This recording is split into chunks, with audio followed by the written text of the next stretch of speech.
This is Paola, an amazing cook and foodie who sometimes bites off a little more than she can chew.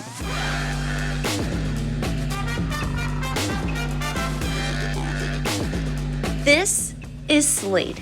He loves making a mess in the kitchen and never met a cookie he didn't like. We're here in Miami's Design District to play 20 questions. Are you ready? Let's go.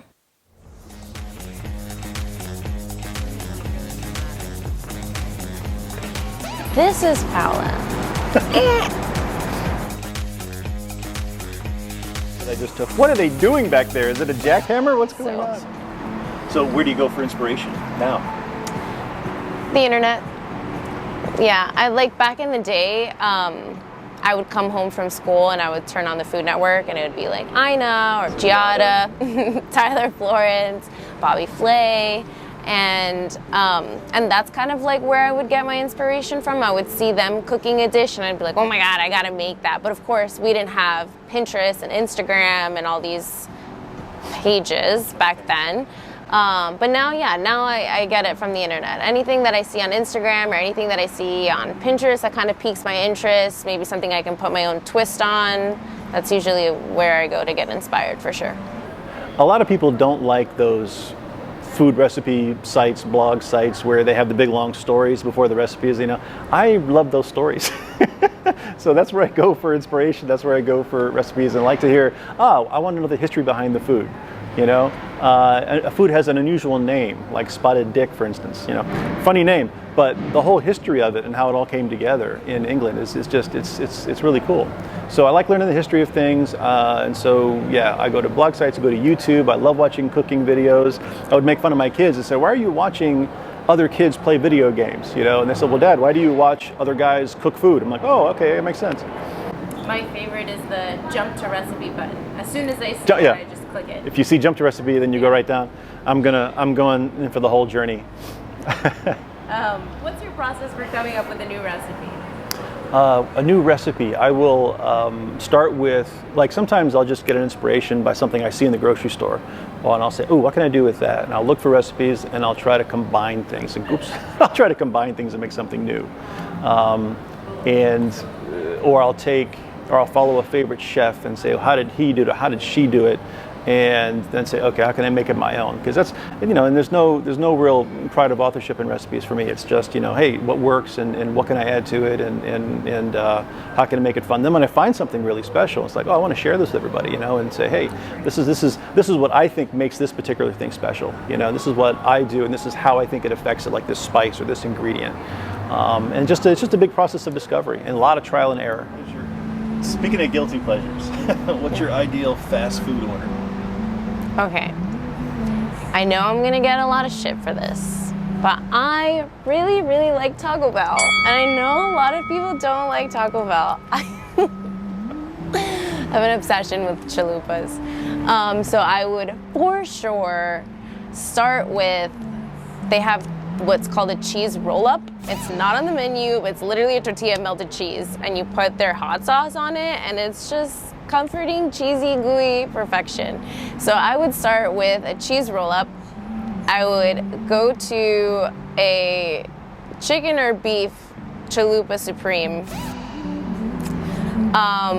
Gotta have Chick-fil-A waffle fries with Polynesian sauce. And I would end it with a Sonic cookie dough blast. You're going to multiple stops? Oh yeah, there's no rules here. That's great. Yeah, I'm going everywhere. This is my ultimate fast food meal from start to finish. This is gonna take some time. Oh yeah. Well, we can just Uber Eats everything. Fast food journey. Oh yeah, it'll all come to you. Yeah. That's great. Okay. When I heard your answer, like going to all these different places, I'm like, wait a second, what? I have very simple needs when it comes to fast. I am all in on a double Whopper with cheese, no onions, medium Dr. Pepper, and medium fry, and and the garbage truck, and onion rings too. Now the funny thing about Burger King onion rings, they're not really onion rings. They're like onion, like puree shaped into a ring, but it works somehow. I like it. I'm all in on it. Yeah, whatever. So, when it comes to snacks, savory or sweet? I've been favoring the salty lately.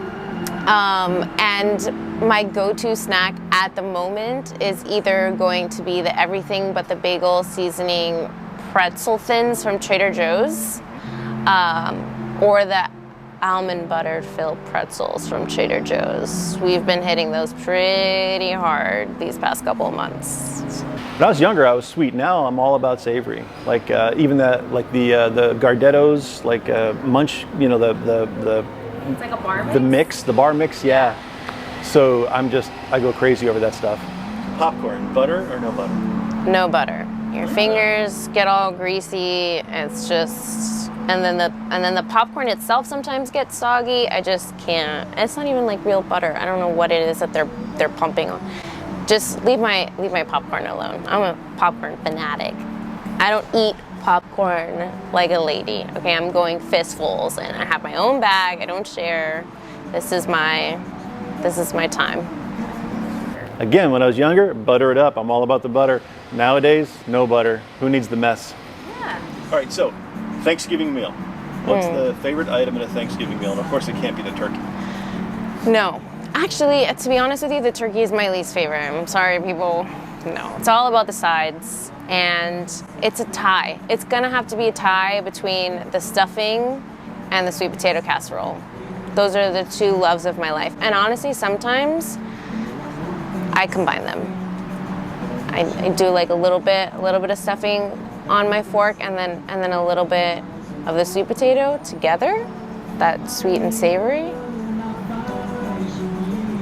Thanksgiving meal, to me, it's all about the mashed potatoes. It's just the mashed potatoes, you know. My aunt used to make mashed potatoes. It had to be half cream, half butter, half potato.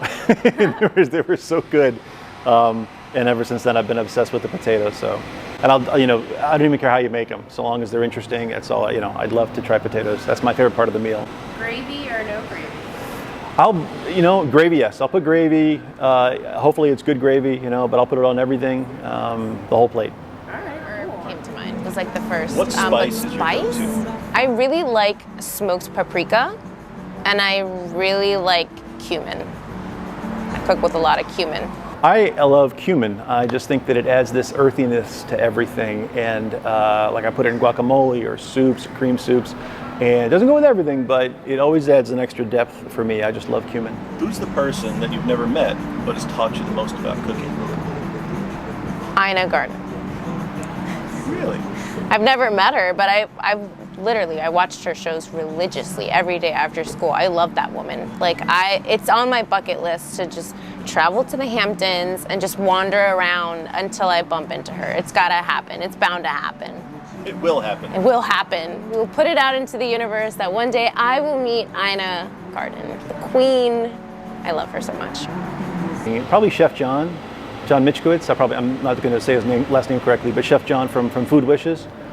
He does all those videos on YouTube. He's been doing it for a long time. He's out of San Francisco, and he has this way of putting a little cayenne pepper in everything, in every recipe. It's just his little trademark, and he has this spoon with a hole in it that's also his trademark. But the way he goes about it, he breaks down recipes that might be complex. He makes them very simple, and so he really helped me learn a lot about cooking. All right, do you have a favorite cookbook? Oh, yes. Pastry has always intimidated the heck out of me. And I was like, you know what? Like during the pandemic, I've made so many dishes that initially intimidated me, and they've ended up being super easy, delicious, and something that I love to make now. And now it's like my favorite go-to dishes to make. So I was like, I'm gonna tackle pastry. I gotta tackle pastry. So I started on YouTube. I started watching Erin McDowell. She makes it look so easy, but I just love how she explains everything from start to finish, everything that could possibly go wrong, how to fix those errors. It's just I love her videos. But so I purchased her book recently. It's called The Book on Pies. And what I love about it is that, yes, there are pie recipes, but then in the beginning of the book, there are multiple crust recipes, multiple topping recipes, multiple sauce recipes. So you could almost mix and match You can try one of the pie recipes in the book with a different flavored pie crust or with a different topping or like streusel topping or, you know, whatever. Or in a different sauce. She's got like whipped cream sauces. She's got like a salted caramel sauce, fudge sauce, whatever. And I'm like, there's literally 10,000 possibilities in this one cookbook. So I love that. I love that she teaches you the basics, gives you a couple of recipes, and kind of gives you like the reins to like get creative and create your own pies. It's a super, super cool book.